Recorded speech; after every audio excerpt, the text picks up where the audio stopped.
Back when I was a schools worker, going into different schools, I was praying one day. My team were praying together, and we were asking God to help us and guide us. But we were also asking God to give us what we call prophecies, or words of knowledge, supernatural messages to guide us into doing what He wants us to do, not just what we want to do.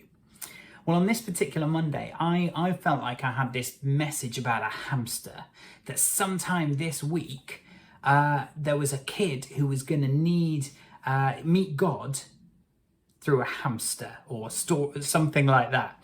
And the team were like, oh, all right, Joel, knowing what I'm like. But we went into school. We went in, and in the first week, we were doing a bunch of lunch clubs and lessons and activities. And in the first club, I was like, hey guys, can I just check with everyone? This room full of crazy kids at school in a lunch club. And I was like, does anyone have a hamster? Can I just ask, has anyone got a hamster? And they were like, no. And my team were like, oh, Joel, oh, he's on one now. And sure enough, for the rest of that week, everywhere we went, everything we did, I took a moment and just asked about hamsters. And of course, as the week went on, the eye rolls got bigger, and my team were like, Joel, maybe this wasn't guidance from God. Maybe this is just because you're weird and like hamsters. And I was like, I don't like hamsters. I'm sure this is from God.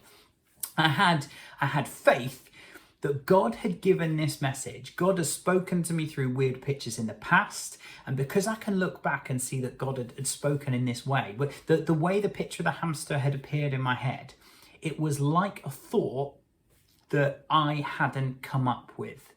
It was like totally at odds with anything that I would have been thinking about. And so that's one way that I always kind of recognized that it might be from God.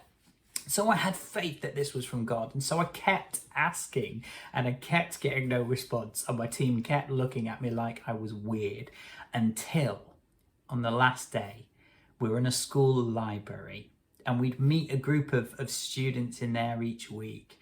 And there was a girl sitting at the table that we'd never seen before.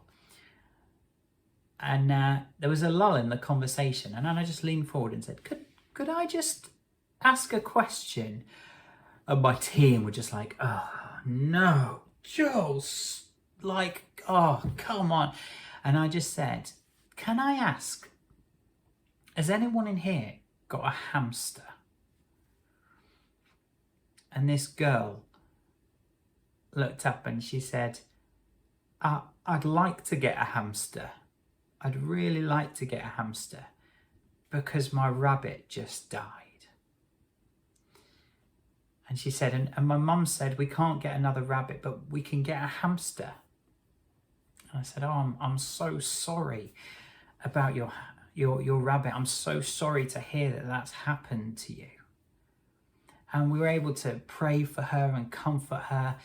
And afterwards, she looked up just after another minute or so and said, what happens when we die? What happens? What do you believe? And we were then able to share with her the love of God, the compassion of Jesus, that through him there's a hope of eternity. There's hope for comfort when we're sad, that Jesus can be with us in those hard moments of life. And she loved it, and she responded, and she said that she wanted to become a follower of Jesus. I had faith that somehow this week God was going to use a hamster to show someone his love. And he did. He did. Sometimes the ways of God really surprise us. And in the Bible it says his ways are higher than our ways, and his thoughts are greater than our thoughts. God had a thought to put into my mind. Just a picture of a hamster. And it proved greater in effect than anything that we had come up with that week for reaching and comforting and blessing a young person in the school.